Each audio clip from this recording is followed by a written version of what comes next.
je voudrais juste rajouter 2 ou 3 points qui ont été dits, mais sur lesquels je voudrais mettre je veux dire, en phase importante. Le premier point, c'est que les multinationales sont celles qui, aujourd'hui, outsourcent leur logistique plutôt que des entreprises nationales. Et plus on va avancer dans le temps, et plus l'élément décarbonisation et logistique verte va devenir une condition sine qua non pour ces multinationales pour avancer. Donc beaucoup de gens aujourd'hui parlent de l'ESG et considèrent que ce n'est pas important. Je vous assure que dans ce secteur, c'est important, notamment pour les logisticiens qui travaillent avec les multinationales, parce que sur les 2-3 prochaines années, ceux qui n'ont pas une politique ESG, qui n'ont pas une politique de décarbonisation, ne vont même pas être invités aux appels d'offres. Ça, c'est le premier point. Le deuxième point, c'est que sur l'informel, soyons concrets et pragmatiques. Il y a des contraintes sociales dans notre pays et nous devons aider ces gens et faire une solution et trouver des solutions pour aider ces gens. Et par conséquent, il faudrait laisser ceux qui sont structurés se développer dans un secteur structuré et aider les gens qui se débrouillent avec 1 à 2, 3, 5 camions pour vivre et pour apporter une bouchée de pain à leurs enfants. Donc, ce n'est pas forcément de la consolidation, peut-être de l'agrégation, mais ce que je dis, c'est que pour les opérateurs qui sont structurés, il faudrait aller vers des process modernes de digitalisation permettant de gagner en gain de productivité et aussi en termes de scale pour pouvoir apporter des solutions à leurs clients structurés pour un opérateur structuré. Le dernier point est un point qui est relatif à ce qu'a dit ici Mohamed Talal et à ce qu'a dit ici Helou. Et ils se convergent. D'abord, effectivement, à l'heure actuelle, on sent une dynamique du ministère avec Siriyouh et avec la MDL, avec Si Msharafi. On le sent et on est content. Et il faut qu'on profite de cette vague. Parce que la réalité, c'est que ce secteur n'a pas eu beaucoup de chance depuis 2010. Il y a eu la stratégie nationale de la logistique en 2010, faite par Si Karim Ghleb. J'étais dans ce gouvernement et je peux vous dire que ça fait déjà 14 ans. Quel est le pourcentage de réalisation que le secteur a connu depuis 2010 à aujourd'hui? On le sait tous, on est aux alentours de 20%. On a eu de la malchance. Maintenant qu'on a la chance d'avoir un ministre qui est volontariste, Siriyouh, un directeur général de la MDL qui est volontariste et qui veulent avancer, il faut qu'on profite de cette chance. Et là, je rejoins Helou, parce que j'ai un peu d'expérience dans ce domaine.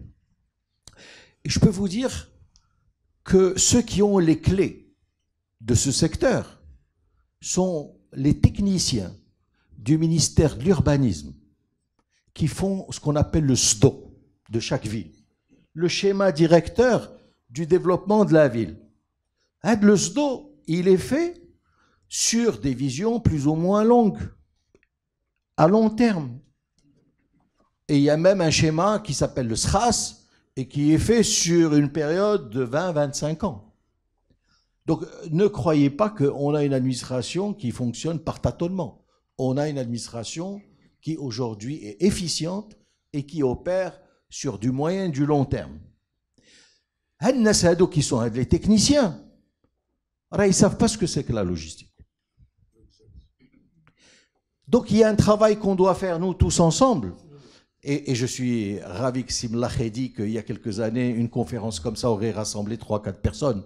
Aujourd'hui, on est au complet. Mais on doit tous nous organiser, nous structurer en équipe.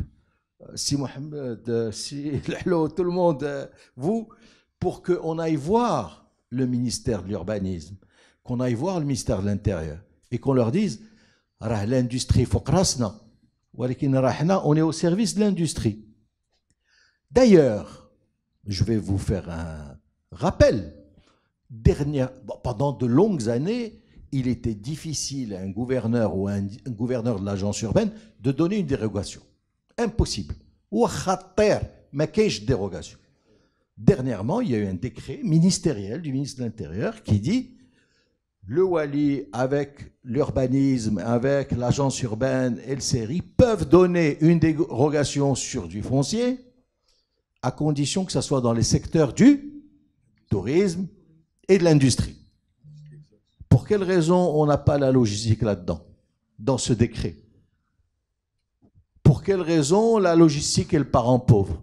Parce qu'on a fait notre travail de lobbying, mais je pense qu'on n'a pas fait assez pour aller voir ces gens pour dire on est au service de l'industrie. L'industrie, petit à petit, il va commencer à sous-traiter. Et son entreposage et son transport, il nous faut des espaces plus grands.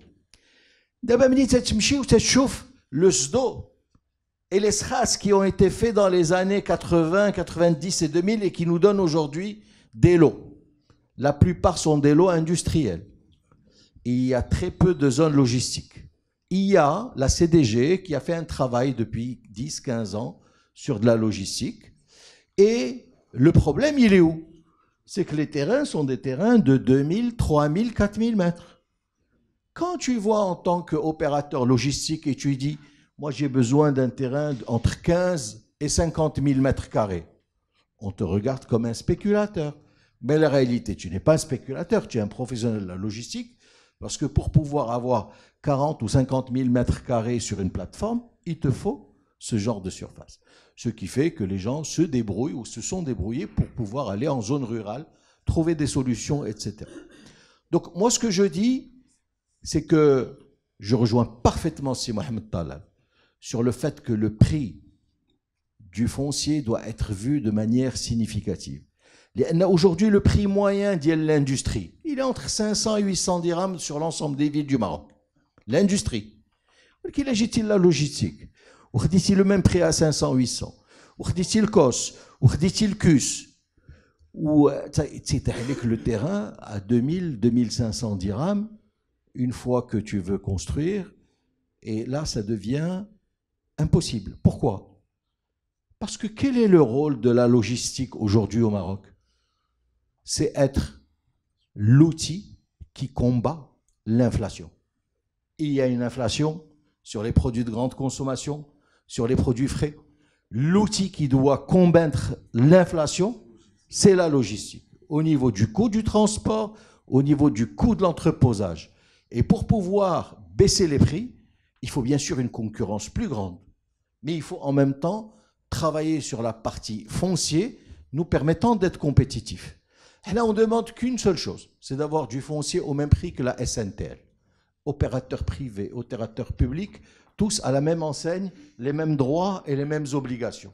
Ce qui fait que la concurrence se fera de manière ouverte. Et donc, je rejoins Si Mohamed sur un prix de terrain qui soit entre 50 et 200 dirhams en fonction des régions, de est-ce qu'on est loin ou proche de la ville, etc., nous permettant d'être organisés entre confrères et peut-être une action beaucoup plus volontariste avec et derrière à la CGM pour aller expliquer et aller lobbyer, nous permettant de pouvoir faire entrer la logistique au même titre que l'industrie et le tourisme comme étant des secteurs stratégiques d'ici 2030.